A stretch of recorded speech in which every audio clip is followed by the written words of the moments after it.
Today, what we're going to do is talk about Black Friday. We all have these instincts, these feelings that Black Friday is just dominating the content calendar. It's just dominating people's inboxes. What I want to do is just validate that, right? Put some numbers to that. I also want to look at this idea that Black Friday is starting earlier. We just feel like it's stretching out into September or August, and put some numbers around that. So the way we're going to do this is a little bit different. We're going to start with a group of roughly 50 brands.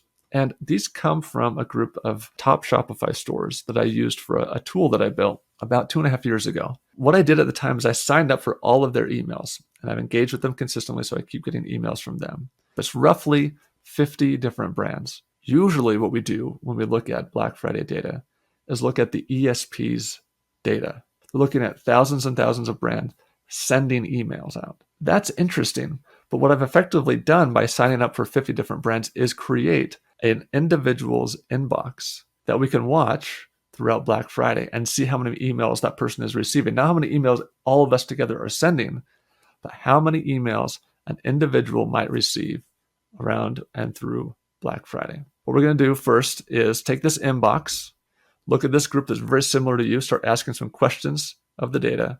And then when we're done, try to connect the dots and see what we found. So the place we're going to start is this question of, is Black Friday dominating the inbox?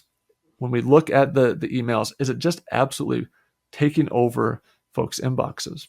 And what this reminds me of is recently my parents decided to go to Hawaii. I thought, that's so cool. Within a few weeks, my sister-in-law said she was going to Hawaii. My uncle had moved to Hawaii to work. His wife had come over to Hawaii with him. I thought, man, everybody is going to Hawaii. And then I realized, no, I only know 4 people who are going to Hawaii. My social circle is not huge. 4 people is not a huge percentage. And it made me realize that even though I felt like it was dominating, it was still a tiny percentage. This is what I want to start with, this question of, is Black Friday, are these emails dominating the inbox? The first thing I did was look at our inbox, these 50 brands we've subscribed to, for the stretch of about early October to mid-December. And the first thing I did was just look at Black Friday mentions. So remember, it's not a Black Friday email to me in my inbox if it doesn't talk about Black Friday. You might put Black Friday in the description of the email, but unless it says it, there's nothing for me to tell it apart from any other email in my inbox. So I looked at Black Friday mentions either in the subject line or in the email body for all these emails, again, from early October to early December. And this is what it shakes out as. We've got shaded bars to show when Black Friday and Cyber Monday are. And then I did the same thing for Cyber Monday. What's interesting about Cyber Monday is that there is no lead up, no wave leading to the spike. It starts the day before, and within 3 days after Cyber Monday, there were no more Cyber Monday mentions in our inbox. But Black Friday has that predictable ramp up. But again, we don't want to know the raw numbers. We want to know the percentage. We want to know if it's dominating the inbox. So the next thing I looked at was just all emails, right? Same time period, all emails that we're receiving from these 50 brands in our inbox. And this is what it looks like. Now, at this point, you might be thinking the same thing I did. I thought, wait a second. There's a lot of emails here, even on the days where there were no Black Friday emails. What happens if we subtract all those Black Friday, Cyber Monday emails from the total? What is left? How many emails are we getting, even on Black Friday, that say nothing about Black Friday, say nothing about Cyber Monday from these brands? Again, these are commerce brands that know exactly what is happening on these days. And this is what it looks like. These are all the emails that don't mention Black Friday, Cyber Monday. I thought this was really, really interesting. And specifically, that week around Black Friday, even the week of Black Friday, only about 42% of emails mention Black Friday. Is it a lot? Yes. Is it dominating? I don't know if I'd go that far. Even on Black Friday, the day of, when all these commerce brands know exactly what they're doing, there are still 20% of emails that we're receiving from these brands that do not mention Black Friday or Cyber Monday. So my first takeaway is simply this, that Black Friday, at least in our data set, appears to add emails to the calendar instead of replace it. It's not overwhelming the inbox. It's just adding a little bit of extra volume to the inbox. The next question, how early are individual brands starting to mention Black Friday? This is something we think about a lot. It just feels like it's starting earlier and earlier and earlier. In this case, I think about cycling. there is a tension that I see in email, that I see in cycling all the time. I don't know if anybody that's watching this is a cycling fan, but the efficiency of riding behind someone else in cycling is so significant that the entire tactics of a race form around the fact that you want to ride in a group as much as possible. So what you have is this, what you might have heard of is called the peloton. This is the big group of riders that ride all clumped together. And they do that because 90% of the people in that group are not feeling the wind. It's so efficient to ride behind those other people, they can save their legs. But at the same time, those people are thinking, the efficiency comes from the group, but so does the tons of competition. The closer I get to the finish line, I need to get away from this group if I'm going to win. I can't have this much competition and expect to win. So there's this tension. If I get out in front, though, then I'm feeling the wind. And it's sort of the same thing with Black Friday, I feel like. There's just this tension between the power of Black Friday coming from the group, the fact that every other day of the year, you're trying to get people into that mindset to buy something. And then today, because everyone's trying at the same time, lots and lots of people get into that mindset of, I'm ready to buy something. I could buy something today. But because everyone's trying to do it at the same time, you have a ton of competition on that day. Even when you look at the day of Black Friday, hour by hour, and compare it to a normal hourly email volume from this group, typically these brands will start at about 10 a.m. Eastern time with their first kind of spike in email volume. On Black Friday, it starts at midnight, it never goes to zero, and then it spikes again at 7 a.m. Eastern time. They're just trying to get ahead of everyone else, even though they want to be on that same day as everyone. They want to get ahead of everybody else to get that share of the wallet before other people do. So let's look at it on a calendar. Let's spread this out and see. Again, this is our chart of all emails. What we want to do, though, is look at the first time they mention Black Friday. We want to see when they start talking about Black Friday. That's what this looks like when you break it down that way. What's interesting is that when you look at those first ones that start, again, we've got people starting in October in this group. October 23rd, it looks like, is the first one. They're starting in October, but what's interesting is that this chart for the first 2 weeks looks almost identical to the previous chart, which means people are starting, but they're not really starting to talk about it on a regular basis. They're just kind of that same feeling that they're just trying to get in people's minds, saying, hey, we've got some deals coming. Save some of that money in your wallet, in your budget for us. They're trying to get that started earlier and earlier, but they're really not starting the sales until much later, at least in this group, which I thought was interesting. So the people that start 3+ weeks out, that's about 13% of the group. 2 to 3 weeks out, 13% of the group. 1 to 2 weeks out is 21%, and then about a third of the group is starting the week of, either the day of Black Friday or the 6 days prior. If you're doing some math right now, you might be saying, Greg, this is interesting, but that does not add up to 100%. And you're right. 18, 19% are missing. Where are those 18 or 19%? Are they starting September? Are they starting in August? Are they starting in July? The answer is no. They are not starting at all. This was fascinating to me. When you look at the individual brands in our group, in 2021, 1 in 5 never mentioned Black Friday in a single email. Think about that for a second. These are brands that know exactly what is happening that day, and they are choosing to not talk about Black Friday. Think on that one for a second too. Next question. This is a very interesting thing, Greg, right? We've got these kind of group sizes, but are the sizes of these groups changing? This is a really important question, especially if you ask my children. We have this giant ruler that we hang on the wall that my sister made for us. And every year we have the kids put their back up against the ruler, draw a line about how tall they are, write their name and the date. And you can see that over time, they're growing. Sure enough, like normal children do, they're growing. But you can also tell that Callie, who is about 2.5 years, 2 and a few months older than Sam, is only about 3 inches taller than Sam. But the year before, she was about 4 or 5 inches taller. The year before that, she was 5 or 6 inches taller.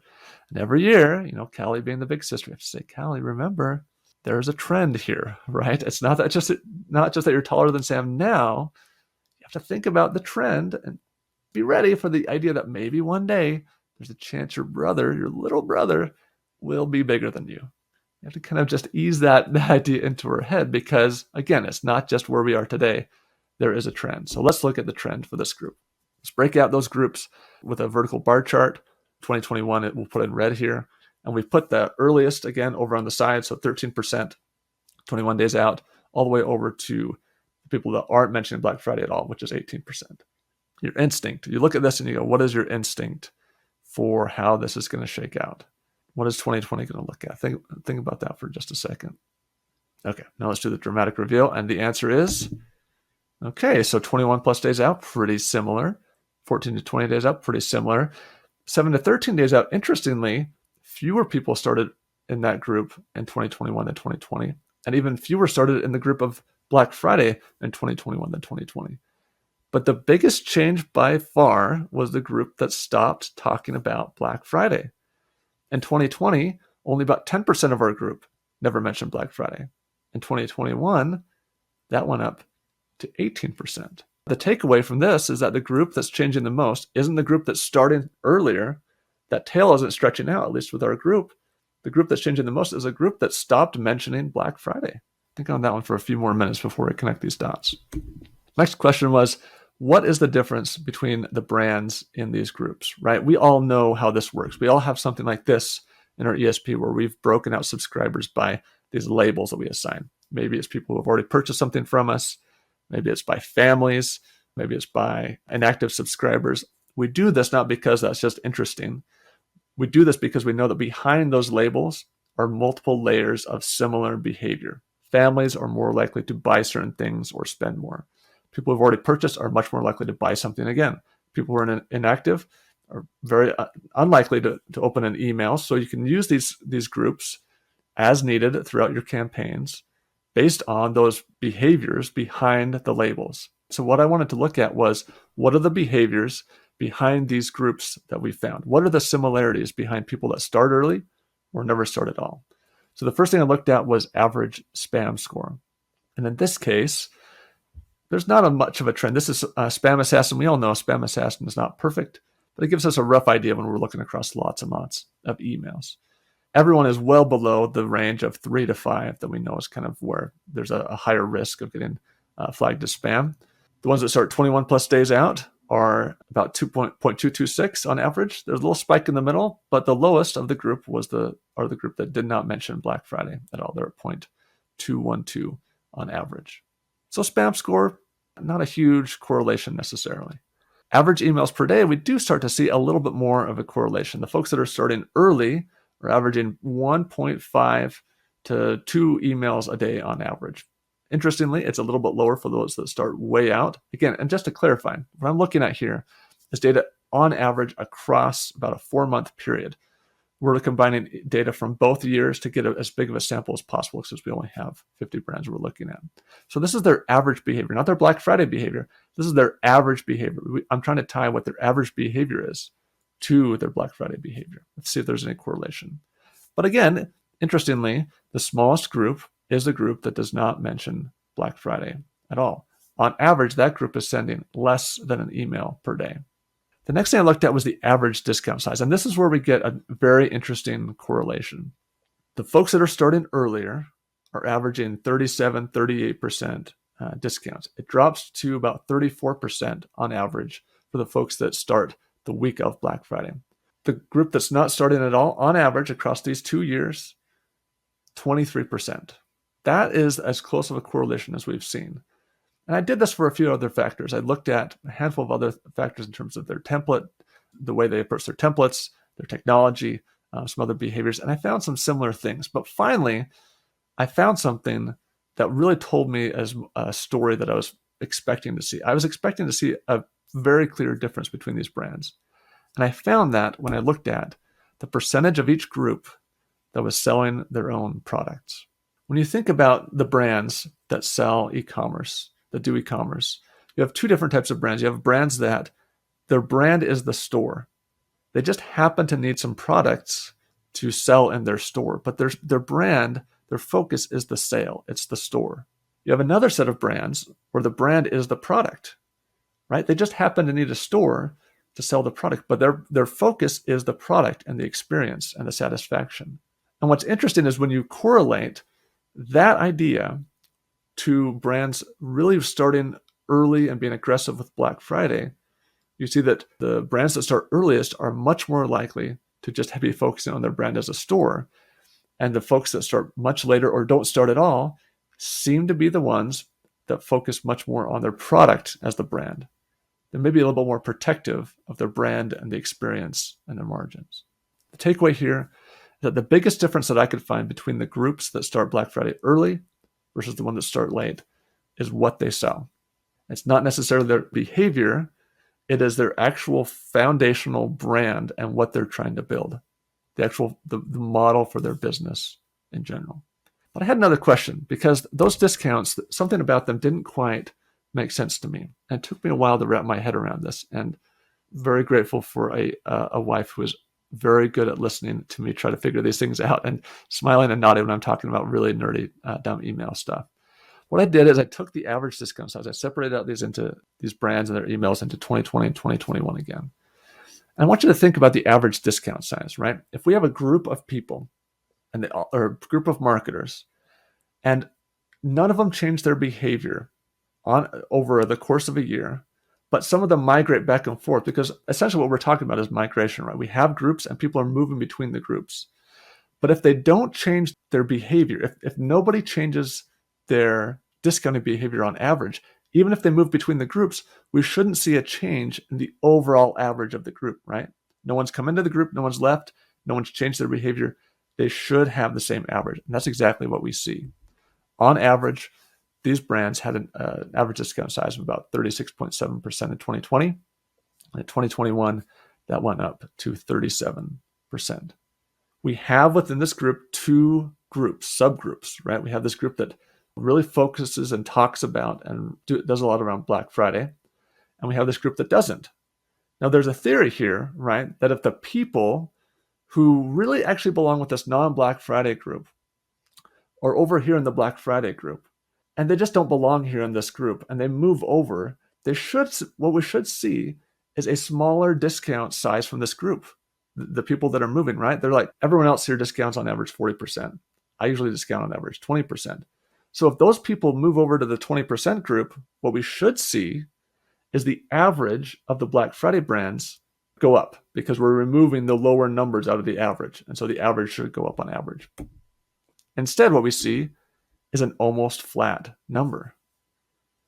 That Black Friday group, even when you remove the people that stop mentioning Black Friday, their average discount size stays the same, which means that there's one more theory we need to validate here, and that is that the people who are moving out of the Black Friday group, they discounted the same way as Black Friday brands before, and they are still discounting the same way as Black Friday brands even after they move. They're taking that strategy.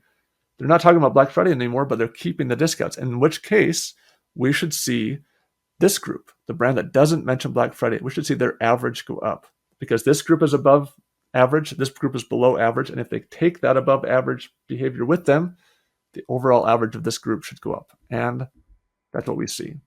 You can see behind the video, but it's 25% in 2021, 20% in 2020. They're not changing their discounting strategy as they stop talking about Black Friday. They're simply removing the context for those discounts. They're no longer talking about Black Friday as they do those discounts. Let's try to tie this all together as best we can. We've got 5 things.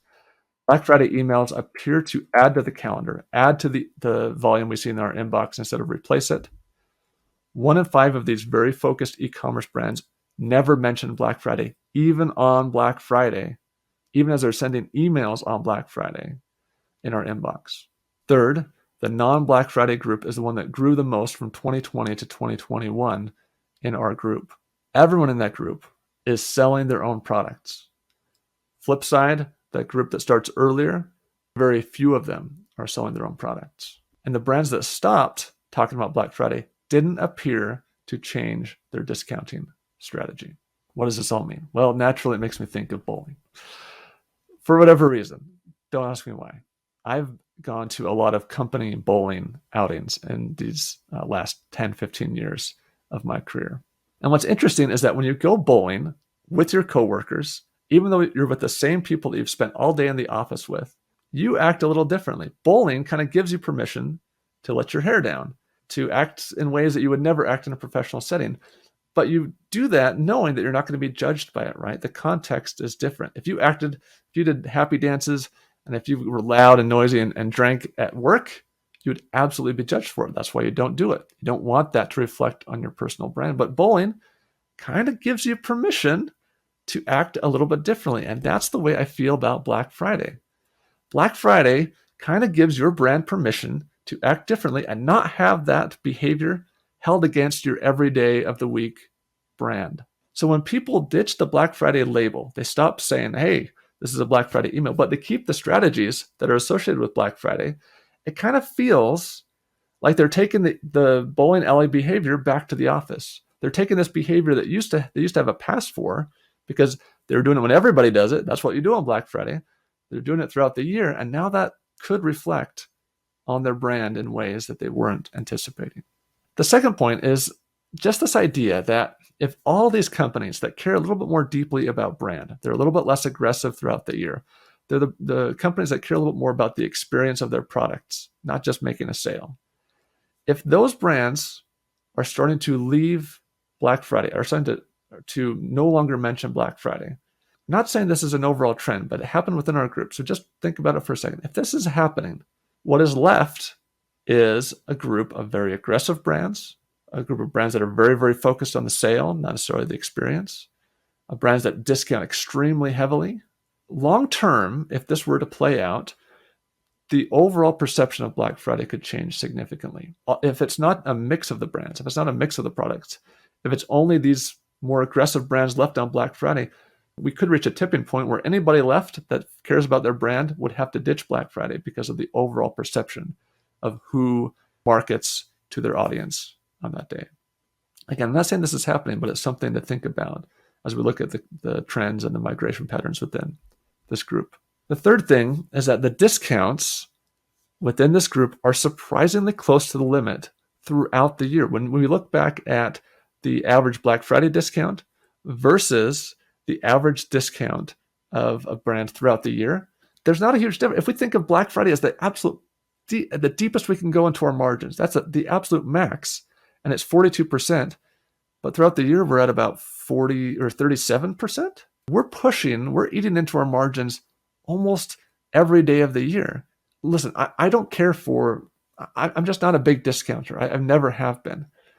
And so if I see that the lever we're pulling over and over and over again is just pure discounting, I just have to think that there are other ways to explore, to build value, to get more people to buy, and to perceive enough value in it to pay for the price that we're asking. Yes, discounting is an easy way to get people to buy, but it's also an easy way to have a really tiny margin that doesn't make you a lot of money on the other side. And especially when you think about things like supply chains that are going on, some of these issues where people don't even have enough products to sell. Why are we sticking with discounting at a time like this? Why are the averages still so high and so close to our absolute maximum? I just feel like there are other ways we could use our creativity and our skill and our experience to drive volume without just pure deep discounting. The point of this is not to tell you what to do. It's simply to give you more information as you decide. This fall, my hope is simply this, that when your team gets together to talk about Black Friday strategy, you'll have a few more bits of information, a few more insights, a few more ideas that you can apply to that conversation so that you can make the right strategic decision for not only your campaigns, but for your product, for your audience, and for your business. Best of luck.